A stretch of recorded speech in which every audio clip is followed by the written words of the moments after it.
कोई point charge है, उसकी वजह से इलेक्ट्रिक फील्ड इंटेंसिटी क्या होगी किसी पॉइंट पर, वो निकालना।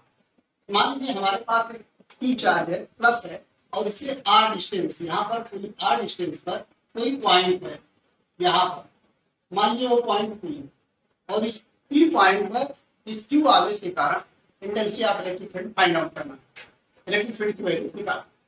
तो हम करेंगे क्या, हम जानते हैं जो इलेक्ट्रिक फील्ड इंटेंसिटी का जो फार्मूला होता है वो E होता है, E बराबर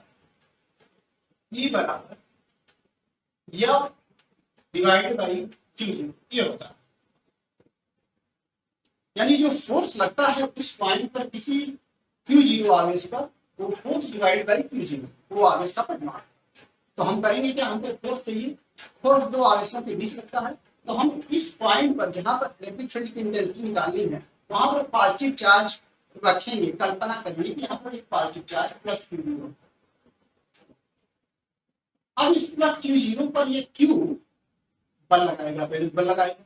प्लस Q0 का मान बहुत सूक्ष्म है और ये इसके कारण जो इलेक्ट्रिक फील्ड है उसको प्रभावित नहीं करता, इसका अपना कोई इलेक्ट्रिक फील्ड नहीं है। तो जो फोर्स लगेगा वो फोर्स होगा F बराबर, अगर ये दोनों चार्ज वैक्यूम में है तो यह बराबर हो जाएगा 1/4 pi epsilon 0 Q into Q0 divide by R, ये फोर्स लगेगा। अब इसी फोर्स की वैल्यू यहां पर हम रख देंगे, तो फोर्स डिवाइडेड बाई Q0 वो इलेक्ट्रिक फील्ड हो जाएगा। तो रखेंगे वैल्यू E बराबर F की वैल्यू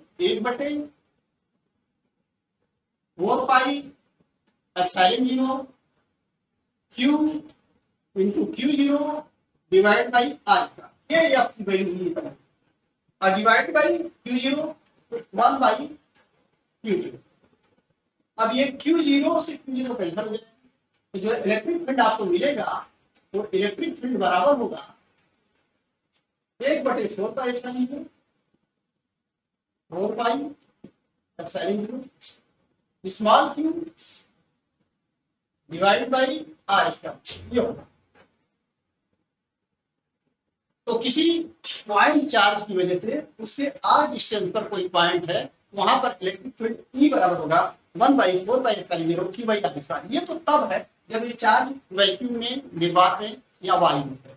अगर किसी डाई इलेक्ट्रिक मीडियम में है तब ये होगा E बराबर 1/4 पाई एप्सिलॉन 0, और यहाँ कैपिटल G हो जाएगा उस डाई इलेक्ट्रिक मीडियम का डाइलेक्ट्रिक कांस्टेंट, परावैद्युतांक Q/R, ये हो गया उस डाइलेक्ट्रिक मीडियम। तो ये इलेक्ट्रिक फील्ड का फार्मूला है। हम जानते हैं इलेक्ट्रिक फील्ड वेक्टर क्वांटिटी है, सदिश राशि है, तो इसकी डायरेक्शन होगी, तो इसकी डायरेक्शन हमेशा जो पॉजिटिव चार्ज है उस पर लगने वाले बल की दिशा में होती है। तो अगर मान लीजिए इस डायरेक्शन में, यहाँ पर इस डायरेक्शन में कोई r वेक्टर, तो यहाँ पर जो वेक्टर E की डायरेक्शन होगी, वेक्टर E वो बराबर होगा 1/4 पाई एप्सिलॉन 0, अगर वैक्यूम में हम मान रहे हैं Q divided by R square, और यहाँ पे डायरेक्शन के लिए यूनिट वेक्टर r लिख लेंगे। r की डायरेक्शन जो है इस प्लस Q से परे दूर है, तो ये रहा आपका वेक्टर नोटेशन। अगर यहाँ पर माइनस चार्ज तो फोर्स इस डायरेक्शन में लगेगा, तो r के अपोजिट में होगा इलेक्ट्रिक फील्ड की डायरेक्शन। तो इलेक्ट्रिक फील्ड की डायरेक्शन हमेशा जिधर फोर्स लगता है प्लस चार्ज पर, वहां पर प्लस पॉजिटिव चार्ज लगते हैं, वो फोर्स की डायरेक्शन ही इलेक्ट्रिक फील्ड की डायरेक्शन होती है। तो ये रहा आपका इलेक्ट्रिक फील्ड इंटेंसिटी किसी पॉइंट चार्ज की वजह से